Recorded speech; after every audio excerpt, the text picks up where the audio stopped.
फैसला आपको करना है रूल ऑफ लॉ के साथ है। अगर प्रोफेशनल ग्रुप के आप मेंबरान को इलेक्ट करेंगे मियां कुद्दूस की सदारत में, तो आप रूल ऑफ लॉ और आइन के साथ खड़े होंगे। यही इलेक्शन है और कोई इलेक्शन नहीं।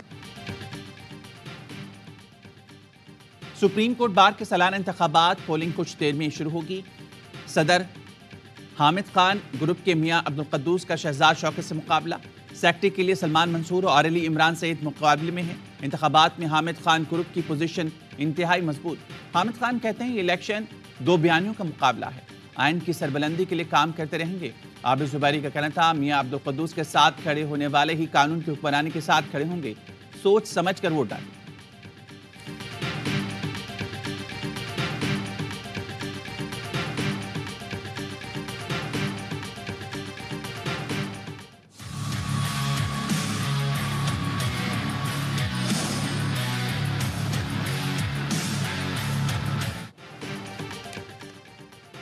गैर कानूनी मुकीम गैर मुल्कियों की वापसी के लिए डेडलाइन का आज आखिरी रोज। कल से गिरफ्तार करके मुल्क बदर किया जाएगा। विफाकी कामीना की मंजूरी के बाद वजारत दाखिला के पुलिस और इंतजामिया को अहकाम, गैर कानूनी मुकीम गैर मुल्कियों को डिपोर्ट किया जाएगा और जायदादें जब्त कर ली जाएंगी। निगरान वज़ीर दाखिला सरफराज बुगटी कहते हैं गैर कानूनी गैर मुल्कियों को करीबी बॉर्डर तक पहुंचाया जाएगा। 2 माह में तकरीबन 2 लाख गैर मुल्की वापस जा चुके हैं। गैर कानूनी गैर मुल्कियों को किराए पर घर देने वाले भी शरीक जुर्म होंगे। इनकला किसी मखसूस ग्रोह के खिलाफ नहीं, गैर कानूनी गैर मुल्कियों को वापस जाना होगा। वज़ीर इत्तलात मुर्तज़ा सुलंगी ने कहा इनकला का बाकायदा निज़ाम वज़ा कर लिया। मुख्तलिफ शहरों में होल्डिंग एरियाज और आर्जी कैंप कायम कर दिए गए हैं।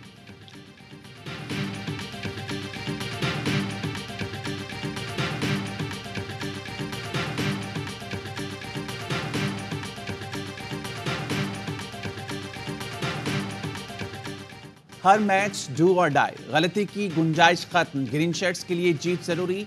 वर्ल्ड कप में पाकिस्तान अपना 7वां मैच आज कोलकाता में बांग्लादेश के खिलाफ खेलेगा। सेमीफाइनल की उम्मीदें जिंदा रखने के लिए बांग्लादेश को हर सूरत हराना होगा। मैच से पहले ग्रीन शर्ट्स की तैयारियां, खिलाड़ियों की बैटिंग बॉलिंग फील्डिंग की मशकें।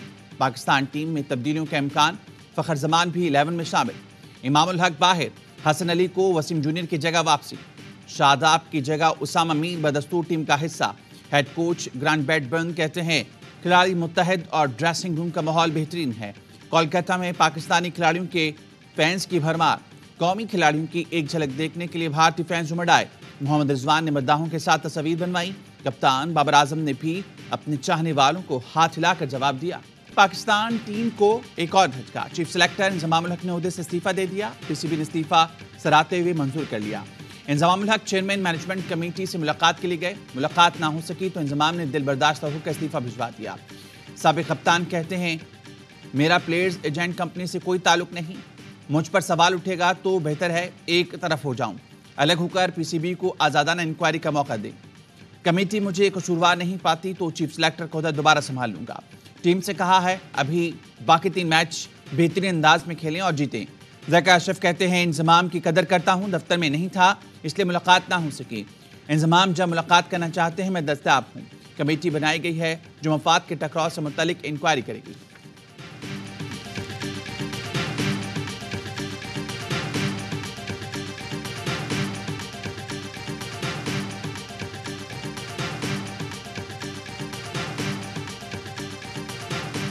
साथ शेयर होल्डर हो तो ऐसे में वो कैसे गैर जानिबदार चीफ सेलेक्टर बन सकते हैं।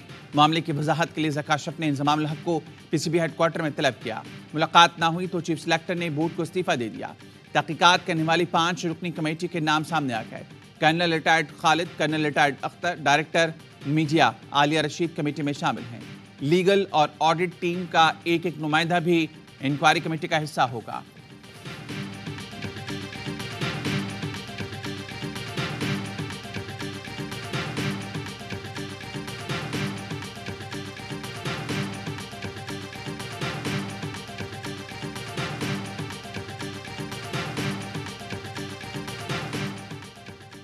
मेरे ख्याल में ज़का अशरफ ने स्टेडियम में होने के बावजूद इंजमामुल हक से मुलाकात नहीं की, जिसकी वजह से उन्होंने इस्तीफा दिया।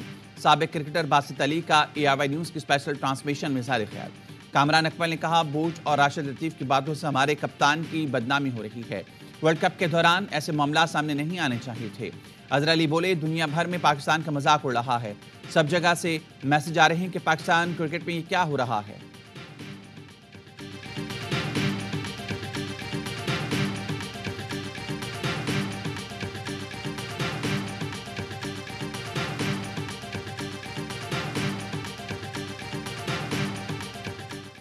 निगरान हुकूमत ने गैस के निर्खों में इजाफा कर दिया। घरेलू सार्फिन के लिए गैस 172% महंगी हो गई। इतलाक कल से होगा। सार्फिन के लिए महाना 25 से 90 मुकब मीटर गैस इस्तेमाल पर कोई इजाफा नहीं किया गया, लेकिन छोटे सार्फिन को अब हर माह 400 रुपये फिक्स चार्जेस देना होंगे। पहले ये रकम सिर्फ 10 रुपये थी। तंदूर के लिए भी गैस की कीमत नहीं बढ़ाई गई। घरेलू सार्फिन की कैटेगरीज में कम से कम 50% इजाफा किया गया। महाना 300 MMBTU गैस का निर्ख 3000 रुपये होगा। पहले ऐसे सार्फिन का बिल 1100 रुपये के हिसाब से आता था।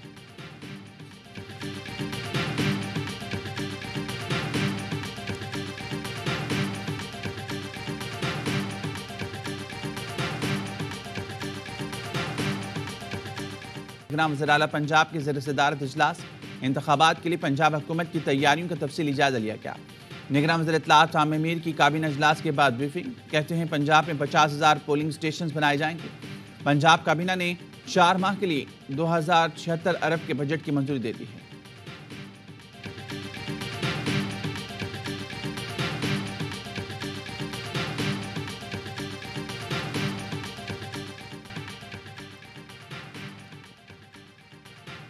आर्टिकल 254 के मुताबिक कोई काम ताखीर से होने से गैरानी नहीं हो जाता। पंजाब और खैबर पख्तूनख्वा में इलेक्शन मेरे वज़ीर-ए-आज़म बनने से पहले ताखीर का शिकार हुए थे। निगरान वज़ीर-ए-आज़म कहते हैं निगरान हुकूमत का क़याम आईनी तरीके से अमल में लाया गया। आम इंतखाबात की तारीख का ऐलान इलेक्शन कमीशन करेगा। हमारा काम मुआवनत करना है। मुल्क में इस वक्त मुस्तहकम नहीं, अब बुरी जमहूरियत है। अनवारुल हक काकड़ की लाहौर में यूनिवर्सिटी ऑफ मैनेजमेंट साइंसेज में तलबा से गुफ्तगू। कहा, तासुब से बालातर होकर हमें कौमी तामीर और तरक्की में हिस्सा डालना चाहिए। मेयारी तालीम के फ़रोग़ में लिम्स का किरदार काबिल तारीफ है।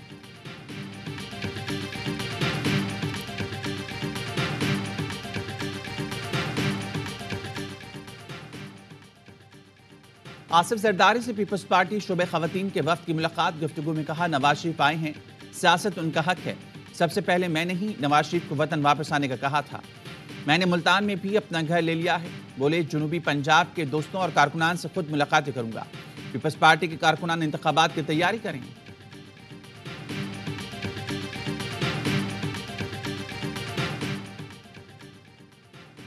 पंजाब असम्बली भर्तियां केस परवेज इलाही के जिस्मानी रिमांड के इस्तदा मुस्तरद। लाहौर की अदालत ने जुडिशल रिमांड पर अडियाला जेल भेज दिया।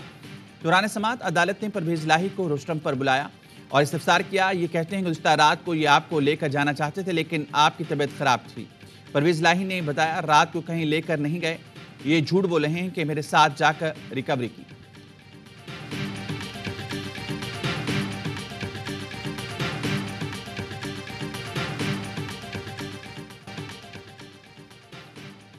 हमास ने गजा पर इसराइल का टैंकों से हमला नाकाम बना दिया। अल-क़साम ब्रिगेड का भरपूर जवाबी हमला। इसराइली फौजी टैंक, बुलडोजर, जंगी सामान और फौजियों की लाशें छोड़कर पसपा हो गए। इसराइल की गजा को शिमाल और जनूब में तकसीम करने की कोशिश नाकाम। ताकत के ज़म में गजा पर 3 अतराफ से यलगार करने वाली इसराइली फौज 3 दिन बाद उल्टे पैर भागने पर मजबूर हो गई। सीनियर हमास रहनुमा मूसा मोहम्मद ने कहा, अगर 7 अक्टूबर को यह पता होता कि इसराइली फौज इतनी कमजोर है तो सीधा तल अवीव पर हमला करते। रहनुमा ने मगरिब किनारे और हिजबुल्लाह से कार्रवाई न करने का शिकवा भी किया। स्कूल भी तबाह हो गए। आलमी बैंक ने फलस्तीन इसराइल कशीदगी पर खतरे की घंटी बजा दी। कहा, मशरिक वुस्ता की कशीदगी तेल की आलमी कीमत बढ़ाने का सबब बन सकती है।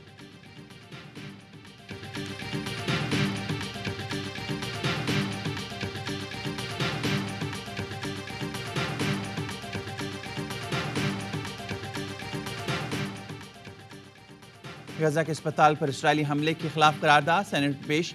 इसहाक डार ने कहा, हमने फ़लस्तीनी अवाम के लिए बामानी कोशिश करना होगी। हर मुतल्लिका फोरम पर अपनी आवाज़ बुलंद करना होगी। शहजाद वसीम बोले, पाकिस्तान का फ़लस्तीन से दिली और जज्बाती ताल्लुक़ है। इसराइल ने एक बार फिर सफाक और दहशतगर्द मुल्क होने का सबूत दिया है। यूसुफ रज़ा गिलानी का कहना था, फ़लस्तीन में खुराक अद्वियात की फराहमी के लिए दुनिया किरदार अदा करे। रज़ा रब्बानी बोले, यह हुकूमत कश्मीर और फ़लस्तीन पर मुआज़त ख्वाह है। फ़लस्तीन पर बहस हो रही है, अफसोस की बात है कोई वजीर या दफ्तर खारजा का जिम्मेदार एहलकार नहीं आया।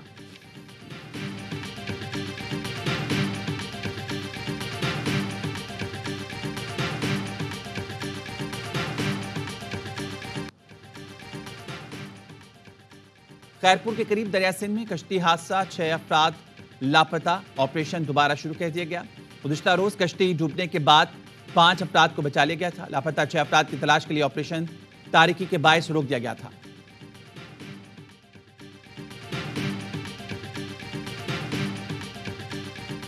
कराची में बोट बेसन चाइना पोर्ट के करीब मुबैना पुलिस मुकाबला, मुलजिम जख्मी हालत में गिरफ्तार। एसपी क्लिफ्टन के मुताबिक जख्मी मुलजिम लाल मोहम्मद मुख्तलिफ इलाकों में गाड़ियों के शीशे तोड़कर सामान चोरी करता था। मुलजिम की दौरान वारदात सीसीटीवी फुटेज पुलिस ने हासिल कर ली है।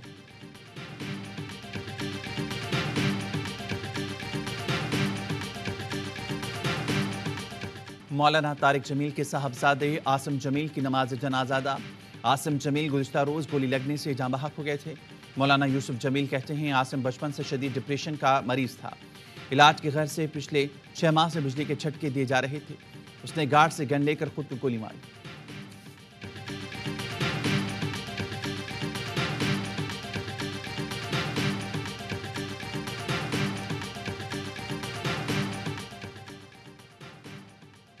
अमरीकी मीडिया के मुताबिक 52 साला चाइल्ड स्पेशलिस्ट पर घर के बाहर तलवार के पैदर पे वार किए गए। अंधुनाक वाक़ये पर कम्युनिटी से गवार। कत्ल के मुहर्रिकात सामने लाने का मुतालबा। पाकिस्तान निजात डेमोक्रेट रहनुमा डॉक्टर आसिफ रियाज कदीर कहते हैं स्टेट बैंक ऑफ पाकिस्तान का शरह सूद 22% बरकरार रखने का फैसला अगले 1.5 माह के लिए मॉनेटरी पॉलिसी का ऐलान कर दिया। स्टेट बैंक का कहना है कि फैसला करंट अकाउंट खसारे में कमी की वजह से किया गया। सितंबर में महंगाई की शरह 31.44 रहेगी।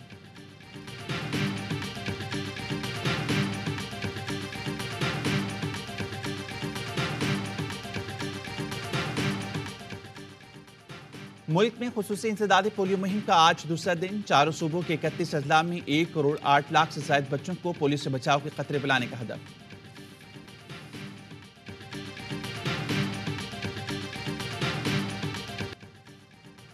क्रिकेट का हर लम्हा पुरजोश, माहिराना तज्जिए और तबसरे। बासित अली कहते हैं अफगानिस्तान हदफ को ऐसे कामयाबी से चेस कर रहा है जैसे ऑस्ट्रेलिया करता है। कामरान अकमल बोले अफगानिस्तान बहुत अच्छा खेल रहा है, इसलिए पॉइंट्स टेबल पर ऊपर आ गया। अजहर अली का कहना था अफगान टीम बॉलिंग और बैटिंग दोनों में मजबूत है, वो अपने हर बॉक्स को तक रही हैं। मुस्तफ़ा चौधरी, ख्वाजा साद रफ़ी का रूप धारा। आदि ने भी चुटकुलों से खूब हंसाया।